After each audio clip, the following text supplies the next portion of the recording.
카말라 해리스 후보가 민주당 대통령 후보 지명을 공식 수락하고 미국 사상 첫 흑인 아시아계 여성 대통령에 도전하는 대장정에 나섰습니다. 민주당 대통령 후보 지명을 수락한 카말라 해리스 후보의 잘 알려지지 않은 진면목이 관심을 끌고 있습니다. 블루크랩 개체수가 감소하며 찾기도 힘들어지고 가격이 오르면서 소비자들에게 부담이 되고 있습니다.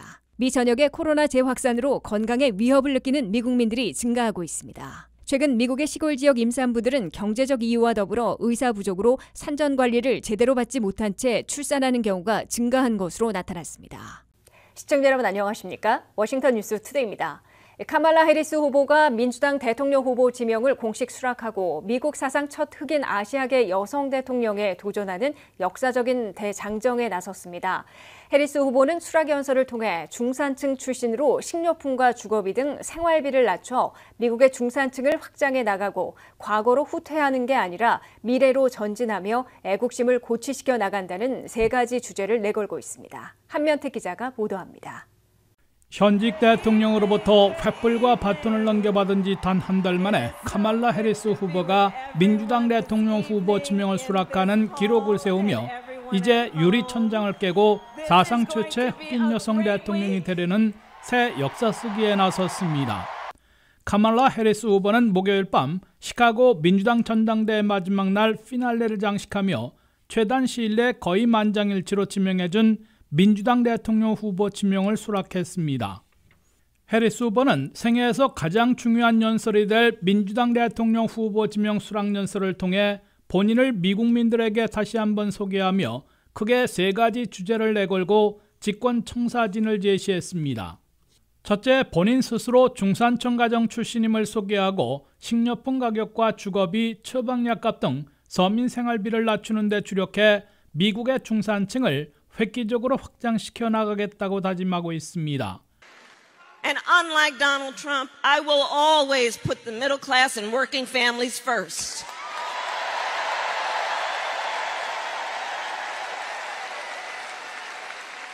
But now we know he has a different plan, Trump, right? Just look at Project 2025. 중산층 출신으로 서민들의 애환을 직접 겪어봐 중산층이 바라는 필요를 얻을 수 있도록 중산층을 위해서 투쟁에 전력 투구할 것임을 강조하고 있습니다. 이를 위해 모든 미국민들이 공평한 기회를 누리도록 기회의 경제, 헬스케어와 차일드케어 등을 확대하는 케어 경제를 주창하고 있습니다. 해리스 후보는 자메이카 출신 흑인 아버지와 인도계 어머니 사이에서 태어나 워싱턴 DC의 흑인 대학인 하워드 대학을 다니며 맥도날드에서 일했던 경험 등 자신의 중산층 가정과 인생 스토리를 소개하면서 뉴욕의 부동산 개발업체의 상속자인 거부 트럼프 후보와 은근히 대비시키고 있습니다. 둘째, 미래를 위한 전진을 기치로 내걸어 상대방이 과거로 후퇴시키려 한다고 비판하고 미래와 과거 중에 양자택일해 줄 것을 유권자들에게 호소하고 있습니다. This is about two very different visions for our nation. One, ours, focused on the future. The other, focused on the past. We fight for the future. 트럼프 후보보다 19살이나 젊기도 하고 상대방이 과거의 향수를 불러일으키라는 선거 전략에 맞대응해 젊은 층과 시니어들, 여성과 아이들에게 더 많은 혜택을 제공해 다수에게 밝은 미래를 가져다 주겠다고 약속하고 있습니다. 셋째, 미국민들의 애국심을 고취시키는 분위기를 만들어 나갈 것임을 내세우고 있습니다. The reason that we are all here together, spending this time together, truly and deeply is because we love our country. We love our country.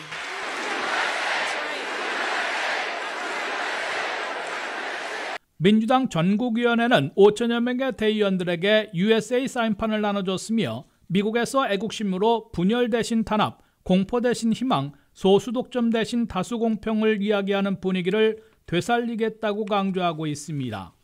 해리스 월즈팀은 애리조나, 조지아, 네바다를 돌면서 국경 이민 문제에 초점을 다시 맞춘 트럼프 벤스 팀의 본격 공세에 맞서 펜실베니아, 미시간, 위스콘신 등 블루월 3개주 수성뿐만 아니라 노스캐롤라이나, 조지아, 애리조나, 네바다 등 선벨트 4개주까지 전선을 넓히고 있습니다. WKTV 뉴스 한면택입니다. 민주당 대통령 후보 지명을 수락한 카말라 해리스 후보의 잘 알려지지 않은 진면목이 관심을 끌고 있습니다.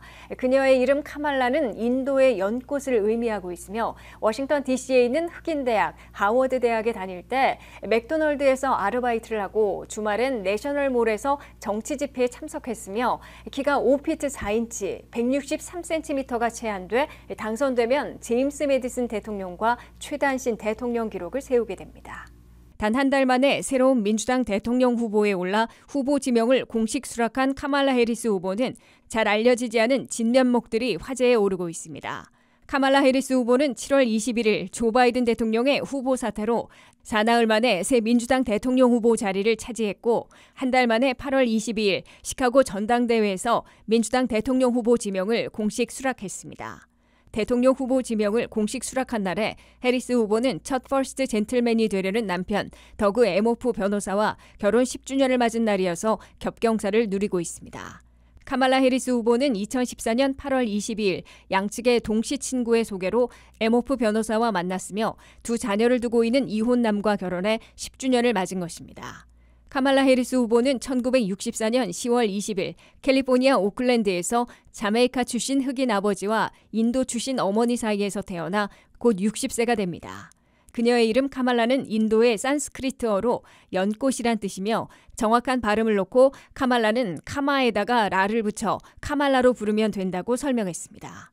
카말라는 캘리포니아 출신이지만 대학은 워싱턴 DC에 있는 유명 흑인 대학인 하워드 대학을 다녔으며 1, 2학년 때 맥도날드에서 일해 프렌치 프라이즈와 아이스크림을 다룰 줄 안다며 서민 정서를 부각시키고 있습니다. 대학 시절 주말에는 워싱턴 내셔널몰 등지에서 남아공 인종차별에 항의하는 시위에 참석하는 등 정치 활동도 벌였습니다.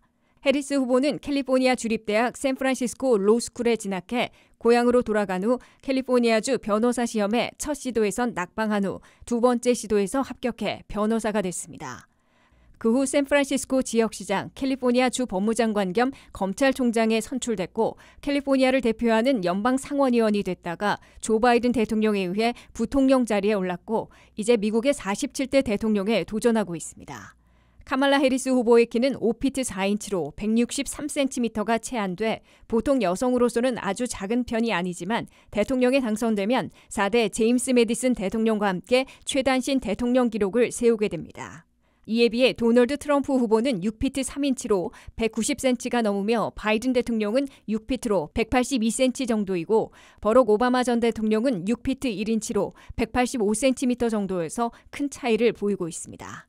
해리스 후보는 부통령이자 당연직 연방 상원 의장으로서 지난해 32번째 가부동 수시 타이브레이크를 깨는 캐스팅 보트를 행사해 기존의 31번 기록을 깼습니다. 여름부터 초가을 사이 블루크랩 시즌을 맞아 크랩 즐기시는 분들 많으신데요. 하지만 올해도 크랩 가격이 만만치 않게 올라 소비자들에게 부담을 주고 있습니다. 워싱턴 메트로 지역에서 여름철이면 가족과 친지들과 함께 둘러앉아 즐겨 먹던 블루크랩과 알래스칸 꽃게가 이처럼 보기 드물어지고 가격이 오르는 이유, 안혜린 기자가 알아봤습니다. 산란기를 피해 12월 1일부터 3월 31일까지 게 조업 작업이 금지된 것은 게 어업이 연방재난으로 선포된 해인 2008년부터 시행되었습니다. 그러나 올해 버지니아가 대략 15년 만에 처음으로 갑각류의 겨울 수확 금지령을 해제하기로 결정한 이후 체사피크만 꽃게 개체수 감소에 대한 우려가 가중되었습니다. 꽃게는 2023년 3억 2,300만 마리에 비해 올해는 3억 1,700만 마리로 집계되었는데 2019년에 집계된 5억 9,400만 마리에 비해 크게 감소한 겁니다. 꽃게 개체수 감소는 암컷게가 버지니아의 염도가 높은 바다에 알을 낳기 위해 남쪽으로 이동하기 때문으로 버지니아 해역에서 겨울철에 잡히는 꽃게의 약 90%가 암컷입니다.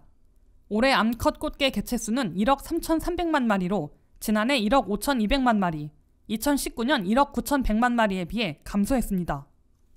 2022년 알래스카 인근 베링해에서 수십억 마리의 게가 사라졌는데 이는 남획 때문이 아니라 개의 신진대사가 과도하게 활성화돼 굶어 죽게 된 것이 밝혀져 충격을 산 바 있습니다. 개의 신진대사를 높인 것은 따뜻한 물일 가능성이 높아 탈북극화되는 베링해의 환경 조건이 문제가 되는 것으로 밝혀졌습니다. 수온이 해마다 점점 더 따뜻해져 춥고 위험한 북극 환경은 거의 없어졌기 때문입니다. 북극의 냉수종인 대게는 수온이 섭씨 2도 이하인 지역에서 왕성하게 번성하지만 섭씨 12도까지도 활동할 수 있습니다.